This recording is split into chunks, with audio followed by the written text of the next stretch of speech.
the contrast between Liverpool and City kind of really showed over the last year because with City, where Joe was talking about how with the depth of their team and the quality that they have, where they're really consistent and they can get those results.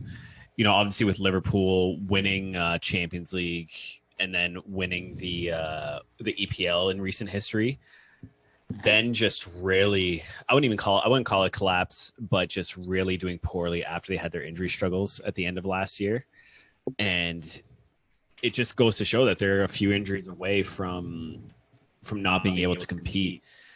And I think it's good for them where Mo Salah, you know, he really stepped up, you know, especially in the last several months. A lot of people are calling him just kind of a one-season wonder. You know, he had his breakout season with Liverpool and then just kind of was in the team. He was performing well, but he wasn't playing at the level I think a lot of people were expecting him to. And just this year, he kind of put all those questions to rest with just how he's been performing lately.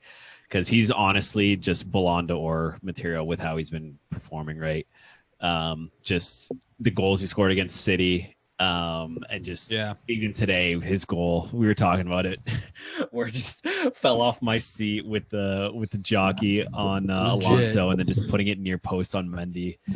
Like in such quick concession too, right? He brings it down and his third touch is beating Alonso and then he just puts it near post on Mendy. Like that's probably one of the hardest things you can do in one of those situations. You have no room to work with, right? Yeah. So go ahead. And I was going to say, you know, Mendy being the world-class goalkeeper that he is, just, you know, Mo Salah just made it look easy against, you know. Yeah, he froze one of the best teams and best goalies. I mean, Marcos Alonso was not really known for his defensive abilities. I felt like Marcos Alonso watching that play because I literally I was watching the game, super engaged, obviously. Yep. Watching the game, Salah did that, and I literally was like on the couch and I did this. Like I stopped, like I moved with Salah, and then I stopped in my seat, and then watched the goal go in. And I literally almost fell off the couch. I texted you guys that. I'm like, I literally almost fell. I was like, oh, like what just happened? Yeah. Like that head fake was just like so subtle. Which is that's what he does. Like he's not. I mean, the age-old thing about like Ronaldo or Messi, like who's better, who's like the greater player.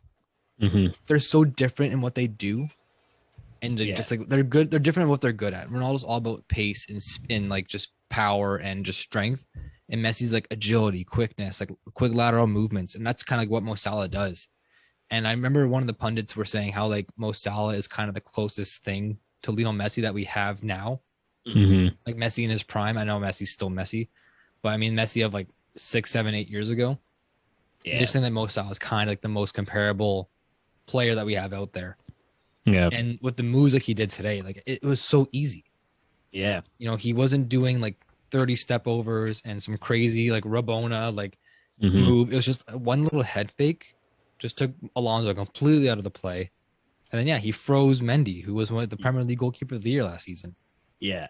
Like all within just quick movements, you know? Yeah. Wild. 5 seconds. Wild. Looking far post and that's a hard finish, you know, near post and just being able to put it away.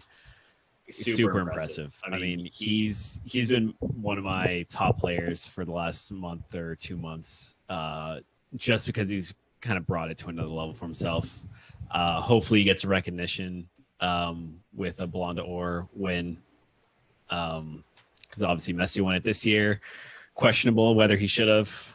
I think he even said that Lewandowski probably should have won. But yeah, we'll see what's next for Mo Salah if he can keep this up and what recognition he's going to get, because I think he deserves it. He's been, you know, top shelf for them. Yeah. I mean, this next Ballon d'Or coming up, like the 2022, 23 one, whatever it is, I can't see it going to Messi or Ronaldo. No, I don't think not this year. Man U's not going to win the title or Champions League, and PSG's not going to win Champions League, and they're probably going to win the French title, but it's not going to be because of Messi. So if it goes to one of them, then it's going to be a bunch of red flags going up. It's like, hey, is this just the Messi Ronaldo award? Like, what the hell? Yeah. But no, if I had like so far, I could see Mo Salah winning it. Just the big question mark is going to be like, does he deserve it if he only wins top scorer in the EPL and Liverpool doesn't win the league, doesn't win Champions League, and his country doesn't win any major domestic titles. We'll have to see. Well, they're going off to the African Cup of Nations right now. A whole slew of Premier League talent. Kind of unfortunate that it's not covered as much as it should be. Yeah. With all like the great players that are going to be there, like Sadio Mane, Salah, players from Chelsea, like Mendy's going to be there, Naby Keita from Liverpool as well. Like tons of guys that are going to be there, but we don't really get the coverage as they should up here in Canada. The one last thing I will say about Mo Salah and Liverpool, Chelsea acquired him from FC Basel for $9.35 million in 2014. They sold him for $25 million, 2016 to Roma, who then sold to Liverpool for $38.5 million in 2017. I rest my case. Yeah. What's he worth now? What is he worth? $400 billion. No, his current transfer market worth is, I don't know, $110 million. Yeah. We had him for $9 You had him. You had a lot of guys. Joe, stop it. He did. We can do an entire podcast on the players that Chelsea had. Entire podcast. Yeah. Yeah. We basically do a starting 11. Starting 11 that would probably win Champions League of all the players Chelsea's had. Of current players, too. Yeah. Not even like players that were like 10 years ago that we might have lost or whatever. Current players. The only one we got back to Lukaku. We paid an arm and a leg for him. Yeah. And he might be leaving again. He doesn't want to be here.